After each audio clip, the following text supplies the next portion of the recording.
There's often this idea of the romantic mystique. Love is a mystical feeling, like magic, like a mystery that we can never truly understand. In fact, that mystery is what makes romantic love so mesmerizing. If we overanalyze love, if we question it too much, it will lose its magic.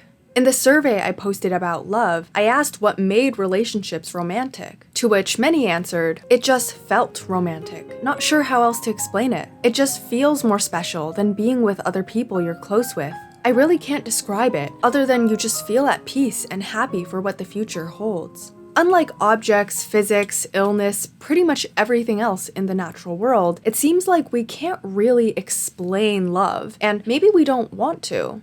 But is that the right approach? When I was first studying romantic love, I wrote an academic paper. One of the peer reviewers wrote, "Oh, but you can't study this. It's part of the supernatural." And I thought to myself, anger's not part of the supernatural. Fear's not part of the supernatural. Joy's not part of the supernatural. Why would this be part of the supernatural? So I had the pleasure of interviewing Dr. Helen Fisher, who is a famous biological anthropologist known for her work about love. You may have seen her on this video from Wired, where she answers love questions from Twitter, or her TED Talks about love as an addiction. She thinks love can and should be studied. even though I know an awful lot of it, it's never spoiled the feeling. It's a little bit like when you eat a piece of chocolate cake. You know every single ingredient in the piece of chocolate cake, but you still feel that joy of eating it. And so even with everything I know about romantic love and attachment and the sex drive, all three of the basic brain systems for love, I still get the incredible rush just the way everybody else does.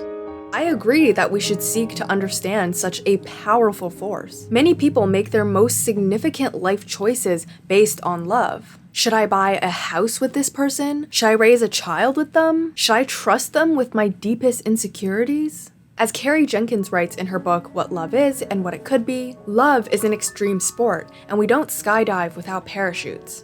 Now, Dr. Fisher aims to explain love through biology, through brain systems and evolution, but that's not the only way people have tried to study love. Social constructionist theories argue that romantic love is a product of society and culture, but it isn't universal or necessary.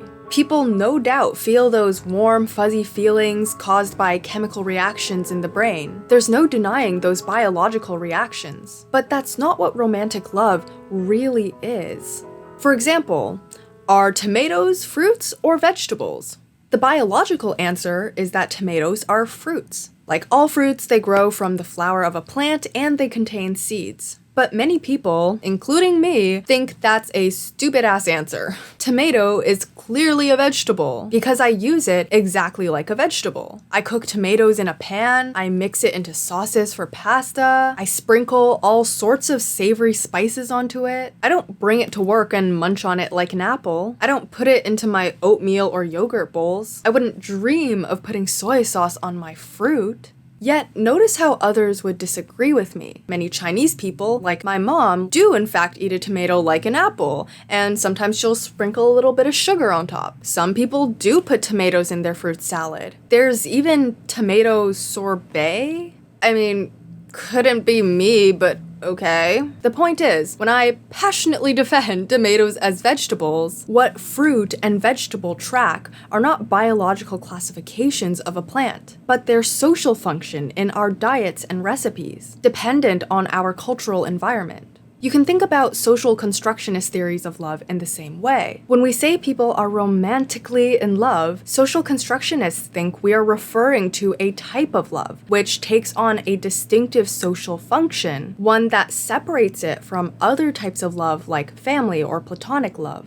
Right now in North America, we consider people to be properly in love if they form a monogamous lifelong bond. A couple may love each other for 20 years, but if they fall out of love and separate on the 21st year, we call this failed love, which implies that truly successful love will remain for the rest of one's life. If someone says they have more than one lover, societies, at least in the West, will say that they are confused, that surely they must love one person more. Love triangles only serve as dramatic plot points or character arcs, where they eventually realize that one person was the soulmate all along. Now, Dr. Fisher would agree that lifelong monogamous romantic love is a social function. It's useful for keeping families together. But it's inevitable that people will break up or divorce because of our biological drive to reproduce.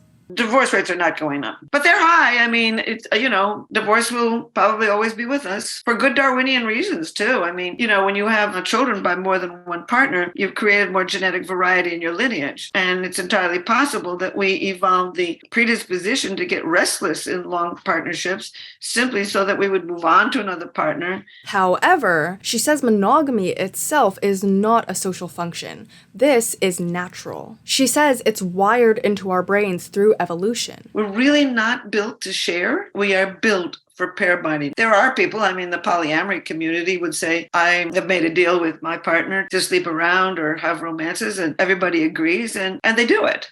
What they don't tell you is how much they talk about it, because they've got to overcome the jealousy to do what they want to do. So, along with the evolution of pair bonding, which probably started about 4 million years ago, women began to have to carry their baby in their arms instead of on their back. They began to need a partner to help protect and provide for them. I don't see how a man could have provided for several females, and we evolved this brain circuitry for attachment. With monogamy as our norm, it's pretty easy to accept it as a natural way of loving. But Dr. Jenkins challenges this idea. As someone in a long-term polyamorous relationship, which is to have more than one partner, she provides many thought-provoking arguments about love. One being that romantic love is both biological and socially constructed. Quote, when I notice my heart beating faster at the thought of a loved one, or feel the rush of adrenaline when we are together after an absence, I am drawn to the biological view. There's nothing socially constructed about this love that I'm experiencing. This is a natural phenomenon. Then again, when I get frustrated with the social norm of universal monogamy and hearing about how being in two relationships means I'm not really in love, it seems obvious that romantic love is what we, collectively, socially, make of it. I think often the natural sciences and humanities are posed as competitors, but for Dr. Jenkins, there's nothing contradictory about saying that love is natural and also socially constructed. In fact, we need both biology and sociocultural philosophy. They cannot stand alone. Love isn't something we invented. It's observable, powerful.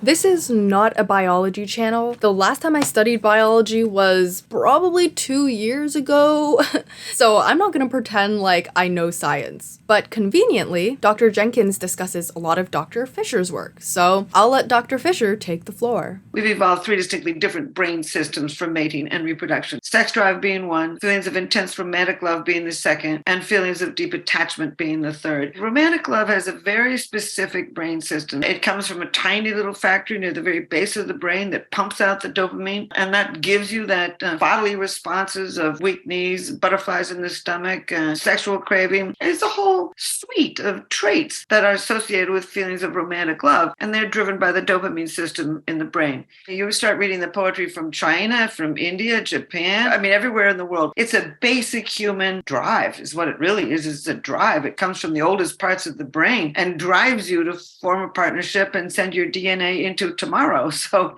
as neuroscience develops, it becomes more and more possible to create a biological theory of love with genuine plausibility. And it's undoubtedly appealing. Such a powerful experience as love can be scary. It can cloud our judgment, break our hearts. It can feel comforting to know that at the end of the day, this intense, magical feeling we call love can be understood by studying hormones and MRI brain scans. People live for love, they kill for love, they die for love, they pine for love, and it's going to continue forever. But Dr. Jenkins warns against relying solely on biology. It is one thing to say that certain areas of the brain become more active when in love. It's a totally different thing to say that the essence of romantic love is that brain activity. For example, all humans, by virtue of being human, have a certain genetic makeup. We have eyes and skin and height, but those all differ from person to person, even though that biological base is the same. And so why can't love differ between people, even if we have a shared evolutionary background? Did we all evolve to be monogamous and heterosexual to send our genes into the future, like Dr. Fisher says? Do we all experience love as an obsessive passion? Clearly not. What about longtime friends who slowly realize feelings for each other and have a stable, calm relationship throughout? Fisher would call that purely attachment, which is platonic. But I think it can be romantic, and all of y'all who read Slow Burn Friends to Lovers 1,500,000 words probably feel the same way. And queer people exist. So, to be fair, Dr. Fisher does acknowledge cultural effects on love. The environment very definitely tells you how to act. In traditional China, they were terrified of romantic love because it could topple all the family relations. I mean, now that's socially constructed. In America, we seem to be very interested in love at first sight, although I think that's declining a little. Kissing in public was forbidden in Japan for a long period of time, whereas, we do a lot of kissing in public in our society. Different cultures are going to define how you court, but the actual feeling is not socially constructed. It's a basic brain system. But ultimately for her, these are differences on how love is expressed. Love itself still only has one standard model: dopamine and oxytocin, plus a sex drive from evolution geared towards heterosexual reproduction. People who love differently are treated as deviations from this norm of the human species. In her book, Why We Love, The Nature and Chemistry of Romantic Love, she says queer folk, while in the womb or during childhood, developed, quote, a different focus for their passion. To her, it is the queer individual who strays from the normal path of love. Nothing wrong with going off-road, it's just not what normal people do. When I asked Dr. Fisher, what about asexual people? They don't have sex drives. She said they probably have an unusual division of brain systems. I don't think it occurs very often because as you drive up the dopamine system, which is linked with feelings of intense romantic love, that triggers testosterone and can really turn you on sexually. And somehow these people have those two systems disconnected in some way. My guess is that an awful lot of these people will eventually discover sex, but I don't know. But what about alternative theories of evolution, where humans evolved for a variety of cooperative activities, not just reproduction? What about the theory that a baby sling was invented to carry children, rather than Fisher's theory of women being forced to rely on a man? Isn't developing a simple tool like a baby sling more efficient for survival than developing a whole new biological drive? Quote, if we didn't set out by assuming that love was originally all about male-female reproductive coupling, then we wouldn't later need to backtrack to try to accommodate queer love as some kind of deviation. Again, do not rely on this channel for biology. I am not very educated on this, but if you're interested in learning more, you can read up on Dr. Fisher's work or Dr. Jenkins or other evolutionary theories about love. Even if we've got many problems with Dr. Fisher's theory, I can't deny that she paved the way for studying love and started a lot of conversation. The main point is just that it's super important to analyze whether something is actually biological or just a cultural familiarity. Not too long ago, people said it was unnatural to love someone of the same sex or a different race. We are still battling tons and tons of unfounded biological claims about gender. I don't know if it's just my For You page, but I've been seeing more biological determinism, which is a theory that says our actions are determined solely by our biology. I see claims like men are hunters, and it is in a man's nature to cheat. Most couples fall in love temporarily because love evolved primarily to get humans to get together, reproduce, and raise children, which is a temporary quest. Want to know what happens in the male brain when a guy is in love?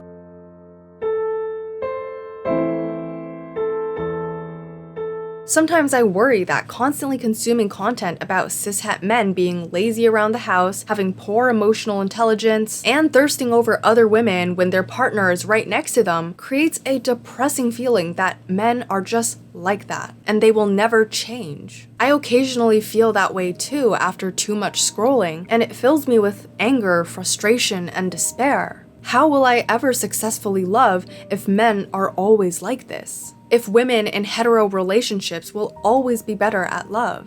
But that's the exact danger of relying solely on biology. It naturalizes romance and love as a womanly trait. Think of how many girls in movies and TV shows have their big goal being to end up with a love interest. How many romance movies are called chick flicks. In the US, there have been tons of cases where juries have reduced murder charges to manslaughter because he killed his wife or his girlfriend out of, quote, extreme mental or emotional disturbance. The reason? Either she broke up with him, or didn't love him anymore, or even just danced with another guy. But oh, poor men, they can't help that they're just naturally jealous and rageful when in love. Men are hunters. We must continue to question biological theories that make every accepted social norm natural and seriously threaten people's safety. Quote, familiarity makes it so easy to mistake culture for nature.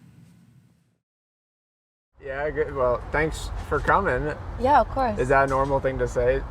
I guess it is. Yeah. Before I start this section, I want to remind that saying something is socially constructed does not mean it's fake. Laws, political parties, birthdays, national borders, these are all social constructs. But no one would say they're fictional, the way true happiness is fictional.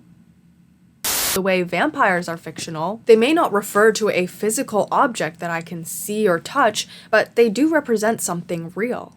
In Beall and Sternberg's paper, The Social Construction of Love, they argue that romantic love is socially constructed based on the function it's supposed to serve in a specific time and place. It's not just the expressions of love that are different. Of course, certain romantic gestures are more popular in one culture than another. But Beall and Sternberg say that the experience of love itself varies culturally. Quote, consider a woman falling in love in Victorian England. The idea is that she will literally go through a different process compared to a woman falling in love in contemporary Canada. For the Victorian lady, falling in love is a matter of developing a deep and respectful, but probably rather distant admiration for a man. Sexual desire is at best irrelevant to this process, at worst a shameful distraction. For the contemporary Canadian, however, falling in love is a matter of developing an intimate attachment that normatively includes sexual desire. If sexual desire is absent, that is at best noticeably unusual. At worst, it's interpreted as showing that the feelings involved are not romantic, but platonic.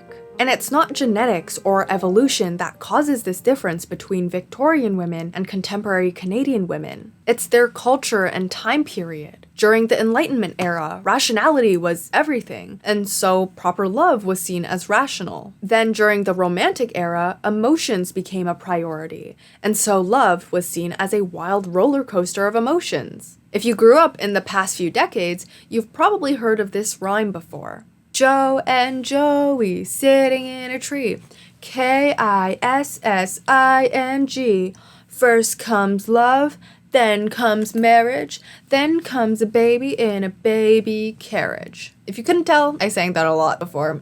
Quote, this rhyme teaches children what love is by teaching them what love does. It ingrains in their minds the idea of romantic love as occupying a place between physical affection on the one hand and marriage plus reproduction on the other. So from a social perspective, romantic love is what its function does. It also presents love as something that involves two people. There are only spaces for two names in the rhyme, and is typically hetero. Usually one girl's name and one boy's name are used. Social constructionists say that rhymes like this, or the thousands of cheesy romance films that exist, or the millions of love songs out there, they aren't romantic love as though it's some pre-existing experience floating in the sky. Society and culture literally make romantic love.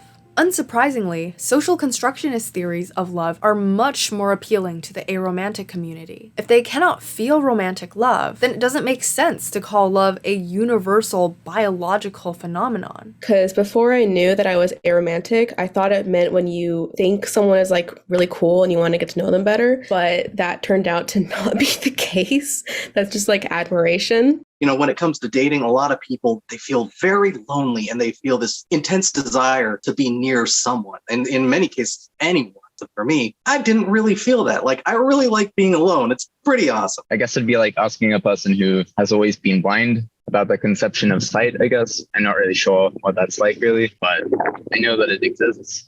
It's almost like people are hearing something that I don't hear. So I've tried to fake it in so many relationships over the years. As I mentioned, I have kids, so I've obviously managed to fake it enough to do that. This thing called romantic love seems to me a lot like a construct of media. There's this idea of a special person or a special thing and a feeling that's supposed to happen. And I find it to be just kind of a confusing concept that I don't really understand. And if it's real, then it's real to other people, but it's not real to me. I don't experience it in that way. I'm like what's considered like a gray aromantic. So like, when I was younger, like I actually did feel romantic love. But as I got older, it just became a little less intense and way, way, way, way less frequent for me. Because like I figured this out because of my ex-boyfriend from a while back, because he would be saying all these weird things to me like, oh, my heart aches for you. And I'm like, what? It's just like really weird and alien to me. I'm like, what are you talking about? And like, I was realizing then, that's supposed to be normal. I've never felt anything like that before. I always see couples, old couples particularly, walking around together, and I'm always amazed. I'm like, how does that happen for people? I envy them. I really do. The one I'm having kids with, we fought to make that work for like almost 10 years. But ultimately couldn't. I'm fairly certain I can in the future. Just, it's been like 5 years and I've gone like a stint of 7 years without feeling that. Society does an amazing job of erasing aromanticism from our consciousness. This is what Elizabeth Brake calls amatonormativity, the assumption that everyone is better off in a romantic relationship and everyone is longing for one. Now, Tara Mookney has already done a whole video on this, so I won't go into it. But I think it's always valuable to add more Aros voices to the discussion since they're so commonly left out, and hear about how they understand romantic love. For a while, it was really confusing to me since I'm not asexual, because, when you have sexual feelings for someone and then you have really, really strong platonic feelings for them and you admire them or you have aesthetic attraction to them, it can be really hard to tell because you have all the ingredients except for the romantic love part. I wanted kids since I could remember. I always knew I wanted to be a dad. It's just, the whole being in a romantic relationship part was always difficult for me. I had this one girlfriend who I remember like when we would kiss at times, it was almost like she would close her eyes and go to a different place. And I'm like, I'm not there. Like my whole life, people were like, oh, you'll find someone, yada, yada, yada, yada, yada. And I'm like, is that really true? And then it never really happened. And then I realized I never even had a crush in the first place. So it's like, oh. And constantly being gaslit like that is not good for you because it causes all this kind of stress all the time. You're like, what's wrong with me? Why hasn't it happened yet? And like you think something's wrong with you. And I think, our culture sort of has this idea of just overwrought perfection for the ideal of romantic love. And it's unrealistic, and I think it's setting up a lot of people to be unhappy because they're expecting the world from another human being, and no one can provide the world. I wonder what biology theorists like Dr. Fisher would have to say about the aromantic community, which I stupidly forgot to ask her about. But at the very least, her claim that love is a basic human drive is what it really is. It's a drive. It comes from the oldest parts of the brain. Is not entirely true. And when I asked her what the difference is between familial and romantic love, she said minimal dopamine and sex. I think familial love is a form of attachment. With your family, you don't cry if your mother doesn't call you. You don't want to sleep with your brother. But asexual people don't want to sleep with their romantic partners. And the popularity of incest on porn sites kinda begs to differ. But social constructionist theories are not perfect either. While it's crucial to recognize that aspects of romantic love are socially constructed, we cannot change literally anything we want. For example, when we get broken up with, wouldn't it be nice to just not feel like shit for weeks? If we could push for social change where people recognize that other types of love are equally important, and there's more to life than romance, and there's plenty of other wonderful people out there, you're gonna feel like shit.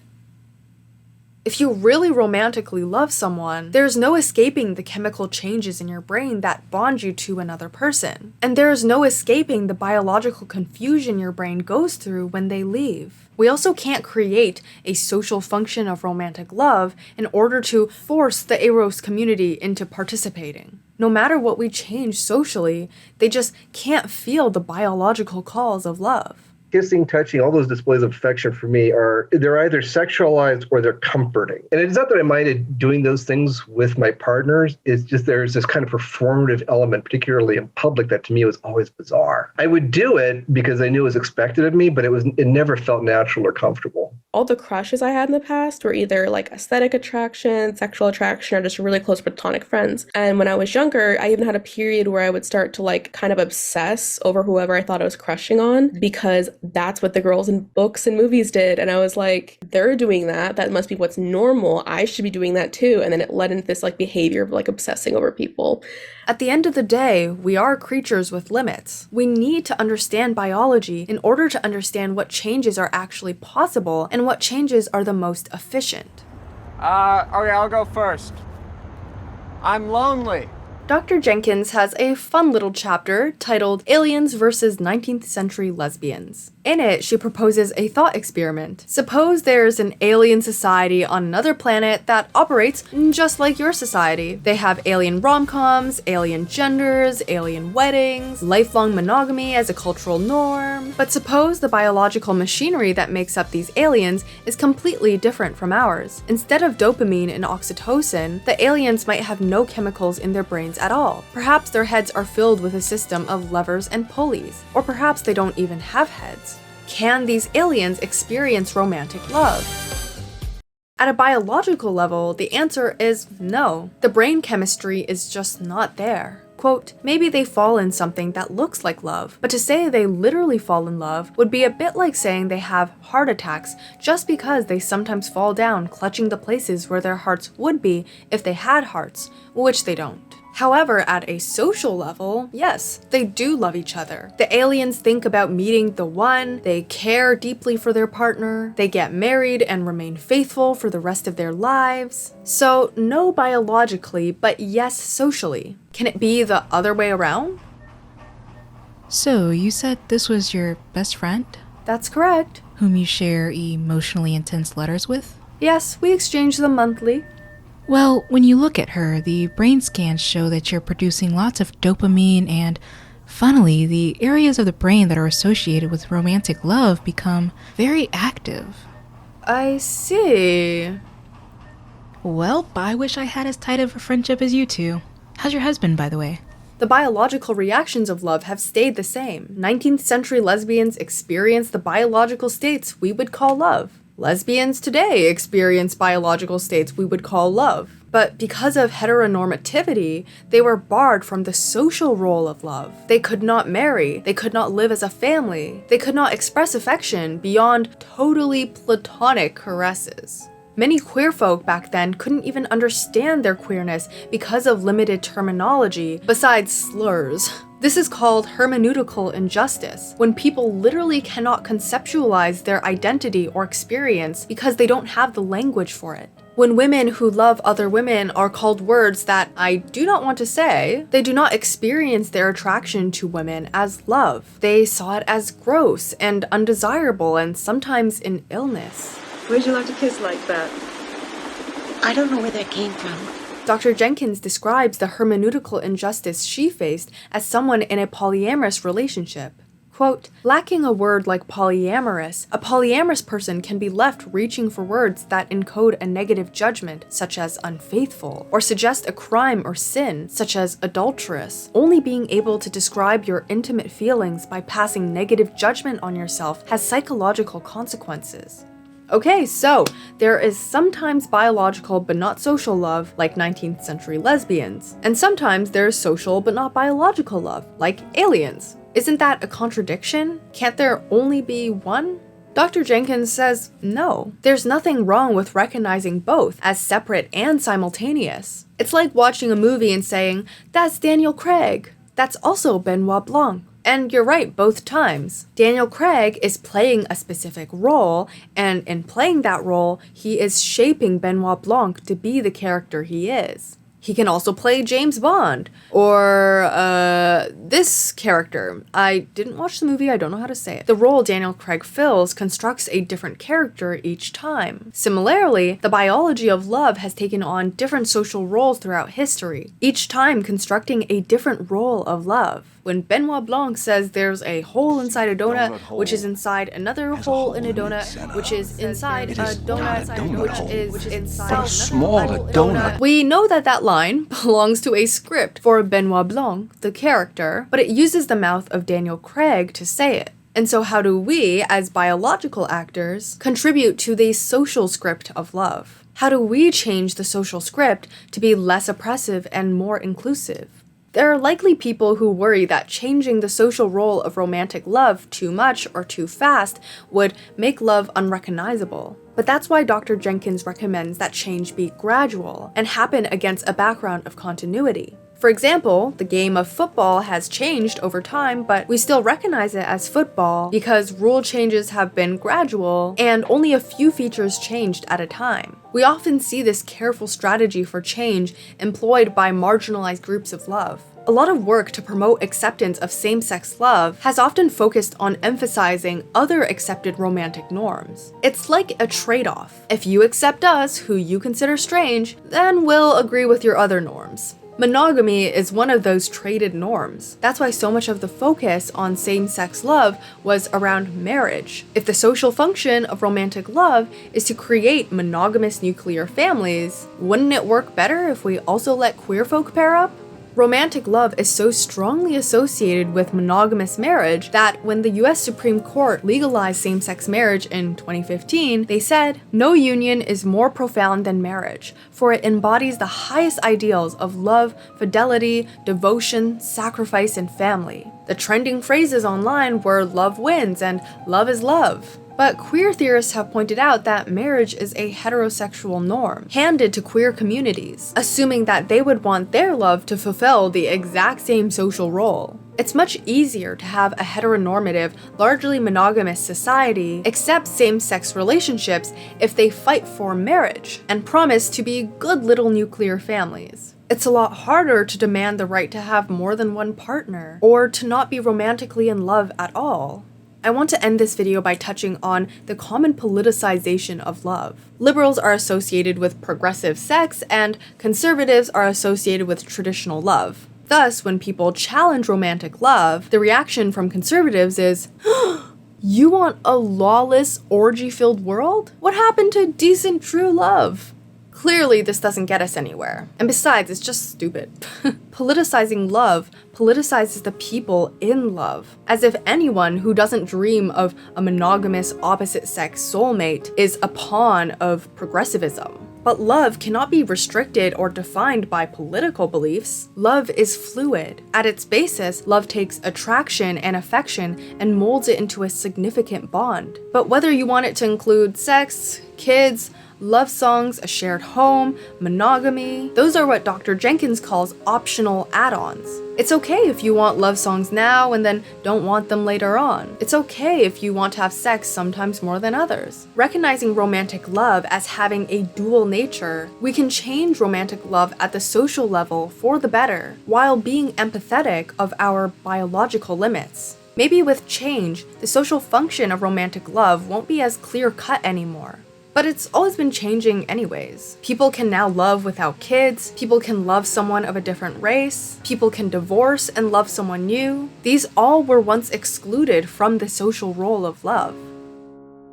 If you're confused about anything I've said in this video, I highly suggest reading Carrie Jenkins' book yourself. She explains everything so clearly, much better than I ever could, and there are tons of things she talks about that I didn't include in this video. I saw some people have problems with Jenkins' claims about metaphysics though, so if you have thoughts on that, I'd be interested to hear about it. Thank you a ton to Dr. Helen Fisher for agreeing to let me interview her, this random girl on the internet that she literally has never heard of. And thank you to all of the AROS people who shared their stories with me. It means a lot.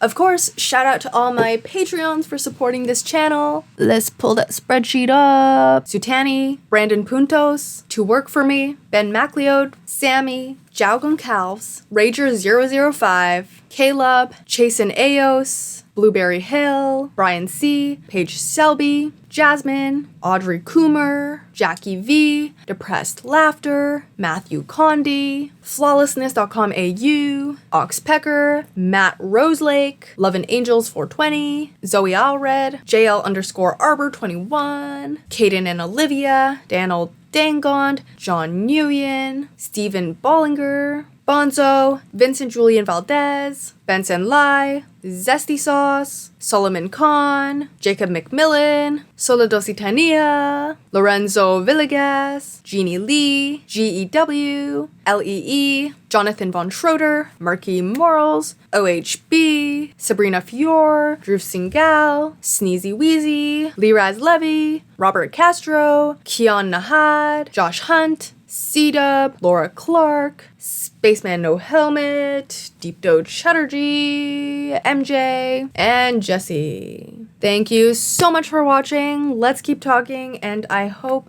to hear from you soon. Bye!